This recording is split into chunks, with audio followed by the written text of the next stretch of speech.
მოგესალმებით მეგობრებო, დღეს მინდა მოგიყვეთ ჩემი დიაგნოსტიკური მოწყობილობების შესახებ და კონკრეტულად ტოეტაზე, რა ოთხზე, რა სეტინგების შესვლა შეგვიძლია სპეციალისტთან მისთვის გარეშე, ისე რომ არაფერი არ გავაფუჭოთ. დავიწყებ მოყოლას. ეს არის launch-ის დიაგნოსტიკა, რომელიც გაკუთვნილი იყო Android-ისთვის. ეს ვიყიდე, როცა მყავდა Mercedes Emilia 63 კუზავო. მოყვებოდა უფასოდ ორი მანქანა, ერთი Mercedes მყავდა არჩეული, მეორე Volkswagen. აკეთებდა სრულ დიაგნოსტიკას. ეს ისევ Emilia-ზე ვიყენებდი. ეს არის გაზის Digitronic-ის კაბელი, რომელთაც შეიძლებოდა გაზის აპარატურაში სეტინგების შეცვლა და შეცდომების ნახვა. ვიყენებდი ხოლმე. ეს არის Delphi-ის კლონი, ჩინური. კითხულობს 21 წლამდე მსოფლიოს თითქმის ყველა მოდელს მანქანებისას. აკეთებს დიაგნოსტიკას, ხედავს მთელ მანქანას, ძლიერი ინსტრუმენტია და უნდა დავაკვირდეთ, წავიკითხოთ, რას აკეთებს, თორე შეიძლება სხვადასხვა მანქანის ბლოკები ისე განულდეს და მე უკვე ვეღარ აღვადგინოთ ამ სპეციალისტის ჩარევა დაგჭირდეს. ეს Autel-ის საბორეების, Bluetooth-ების, TPMS-ების პროგრამირებისთვის. გამოიყენება აგრეთვე თუ გაქვთ Autel-ის, თვითონ Autel-ის წარმოების საბოროების Bluetooth-ები სპეციალური, შეიძლება რაც გაქვთ მანქანაზე ქართული TPMS-ები, კლონი გაუკეთოთ და თქვათ მაგალითად ზამთრის კომპლექტი, ზაფხულის კომპლექტი შეცვალოთ ისე რომ შეცდომას არ აანთებს მანქანაში. რაც შეეხება ხა Toyota-ს. ესეთი დიაგნოსტიკა იყიდება Mini VCI, რომელიც მუშაობს Toyota-ს ორიგინალურ პროგრამაზე, Toyota Tech-Stream. ეს ვიყიდე მაშინ, როცა ცოტა ეკონომიის გაკეთება მიდოდა და უფრო იაფად გამოვწერე AliExpress-იდან, მოყვებოდა დისკი თავისი პროგრამით. პრინციპში მანქანაზე მუშაობს, მაგრამ აი, როდესაც ხდება გრძელი დიაგნოსტიკა, კითხულობს ხანგრძლივი დროით, ხანდახან შეგძლებს შესწორებს, ამიტომ არასტაბილურია. ამითი პროგრამირება და ადაპტაცია უკვე შეიძლება შეცდომები გამოიწვიოს. აი ამის უკეთესი ვერსია არის ეს Mangus-ი JLR-ი. ესეც AliExpress-ზე ვიყიდე, მეგონი სადღაც $50-მდე გადავიხადე, როგორც მახსოვს. Toyota-ზე გადასარევად მუშაობს, აგრეთვე გადასარევად მუშაობს Subaru-ზე მყავდა და სწორედ აი ამ კაბელის გამოყენებით Subaru-ს ორიგინალურ პროგრამაზე Subaru Select Monitor-ზე, აი ამ Autel-ის საბორეების Bluetooth-ების დაპროგრამების მოწყობილობით გავწერე სისტემაში ახალი Bluetooth-ები. Subaru-ზე მუშაობს გადასარევად. და თვითონ აწერია კიდეც JLR-ი, Jaguar Land Rover-ი. თუ გაქვთ პროგრამა, ასაც გადასარევად კითხულობს. საბოლოო ჯამში ვიყენებ Toyota-სთვის აი ამას. ცალკე რაც შეეხება პროგრამას ვიყენებ Toyota Tech-Stream-ს, ინტერნეტში ვიყიდე ლიცენზია, რა თქმა უნდა კატეხილი ლიცენზია არის, სადღაც 5000 დღეა თუ არ ვცდები ხანგრძლივობა, აკეთებს Toyota-ს სულ პროგრამირებას, სულ დიაგნოსტიკას, ბლოკების ადაპტაციას და მოკლედ ყველაფერი რაც მანქანას შეეხება. უკვე ეს Tech-Stream-ის ვერსიის 18-ის ზევით თუ 19-ის ზევით უკვე გამოვიდა ონლაინ ვერსია, იქ უკვე ცოტა სხვანაირად არის. მაგრამ ამ ჩვენ მანქანებზე რა 4-ზე გადასარევად მუშაობს. აი განახებ კიდეც ფუნქციებს, ელემენტარულ ფუნქციებს, რისიც დასეტინგება შეგვიძლია და ისეთი სეტინგებია, რომ ყოველდღიურ ცხოვრებაში მოვიხმართ. შევუდგეთ უკვე კონკრეტულად მანქანაზე განახებთ რა როგორ ხდება.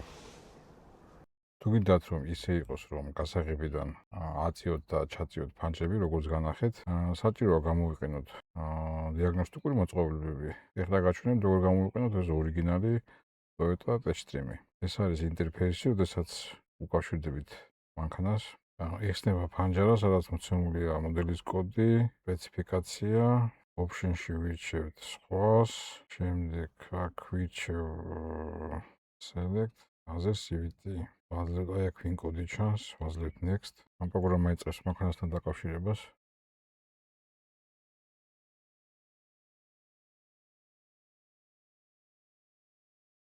აი გაიხსნა ინტერფეისი, ესე მოდელი, კარბენი, win კოდი. ეს არის სრული დიაგნოსტიკა, health check-ი, პროგრამირება. ეგ მოცემულია ყველაფერი უკვე სისტემების მიხედვით. ეხლა ჩვენ გვინდა გავაკეთოთ customize setting-ები. ანუ შევცვალოთ უმნიშვნელო setting-ები, რაც საშუალებას მოგცემს და ვაკონფიგურიროთ ისე როგორც ჩვენ გვინდა. აქ არის მოცემული რის შესვლა შეიძლება. აი ფანჯრების აწევ დაწევა. Power window. შევდივართ. მე გაჩვენებთ აი რაც მე შევცვალე პირადად ჩემ მანქანაზე. შეხედეთ. აი აქ მოცემულია აი ეს ორი გრაფა გვინდა. Power window up with transmit. ანუ ფანჯრების აწევა გადამცემით, ანუ გასაღებით. უნდა იყოს on. თქვენ დაგვხვდებათ off-ი, მაგრამ უნდა გადავთოთ on-ზე. და მეორე power window down. ფანჯრების დაშვება, ისე transmit-ით, on ჩართული.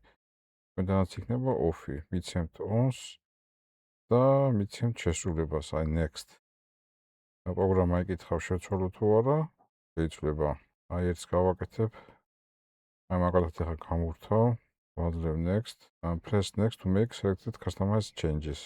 დააჭირეთ next, რომ მიიღოს ცვლილება. ჯო, გადაერთო off-ზე. ახლა ისევ ჩავთავ next. Next. ჯო, შეიცვალა, ჩართულია. ანუ ჩვენ შევძლებთ გასაღებზე. გაღების კლავიშს დაჭერით, ფანჯრები ჩამოწიოთ, დაკეტვის კლავიშზე დაჭერით, ფანჯრები ავწიოთ. მეორე რაც მე გავაკეთე, ეს იყო warning-ებში ღვედების შეუკველობის სიგნალის გამორთვა. მიუხედავად იმისა, რომ მე ღვედს ყოველთვის ვიკრავ, მაგრამ ხმა მაინც გამორთული მაქვს. აი აქ სკამების მიხედვით არის, ეს არის მძღოლის ღვედის შეუკველობის სიგნალი. ყველა გამორთული მაქვს, თქვენთან იქნება on ყველა ჩართული. ეს არის მძღოლის მგზავრის მარჯვენა მხარეს უკანა მარჯვენა სკამი, უკანა მარცხენა სკამი და უკანა ცენტრალური ადგილი. აქ შეიძლება დავაკონფიგუროთ მოსახვევით სიმციმას ოდნავ თუ შევეხებით რამდენჯერ ანთოს სიმციმა. აქ არის მთლიანად გამორთვა. მე მაქვს ჩართული 3-ჯერ, ეს არის დეფაულტად ჩართული ხოლმე. 4-ჯერ დააციმციმოთ, 5-ჯერ, 6 თუ 7-ჯერ. ეს არის სალონში სიმციმას ხმა, დონე, მაღალი, დაბალი, საშუალო. მე მაქვს საშუალოს დაყენებული. გასაღებს უდაობლები ელემენტი იმის შეხსენება მონიტორზე რომ გამოვიტანოს ჩართულია. საკეტის, კარებების საკეტის პულტის მუშაობა ჩართულია. ღია კარების ფუნქცია შეხსენება ჩართულია. აი ეს კარების გაღება პირველი დაჭერით მხოლოდ მძღოლის მხარე და განმეორებით დაჭერით ყველა კარები. ჩართული ან გამორთული. ავტომატური დაკეტვა. მას შემდეგ რაც გასაღებით გააღებთ და კარებს არ გამოაღებთ, დაიკეტება ხელთავიდან 30 წამში, 60 წამში, 120 წამში. როდესაც ფანჯრები ჩამოწეულია, რომ ჩააქროთ ignition-ს, რომ შეგახსენოთ, რომ ფანჯრა ღია არის. ეს ფანჯრების ღია ხმარის შეხსენება, ეს ლუკის შეხსენება, რომ ღია არის. ვაიპერი ეს არის ეგრეთ წოდებული დორნიკები, მინესაწმენდი, ავტოვაიპერი, ანუ იმის სენსორი, სადაც არის ჩართული გამორთვა, უკანა საწმენდის გაჩერება, როცა კარები ღია არის. იმას ჩავთავ, მე მგონი ჯობია ჩავთავ. ეცეთ next-ი. Next.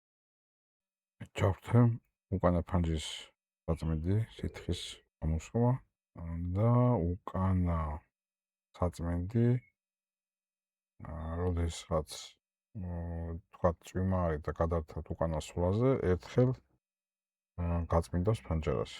ეს უწყვეტად გაწმინდავს, ეს გამორთვა. ეს ლუკის დასეტინგება, სენსორები, აქ არაფერი არ არის, არია. მე მხოლოდ განახებთ იმას, რაც მე განაკეთები და რაც გამოვცად. ეს სარკეების დაკეცვა, ხანის დაკეტვის დროს.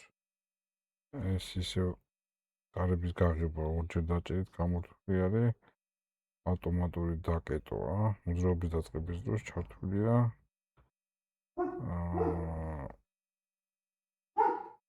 ეს კარების დაკეტვა თუ სიჩქარეებს გადავთავთ დრაივში და გაღება, როდესაც გავაღებთ. აქცია რომ ეს არის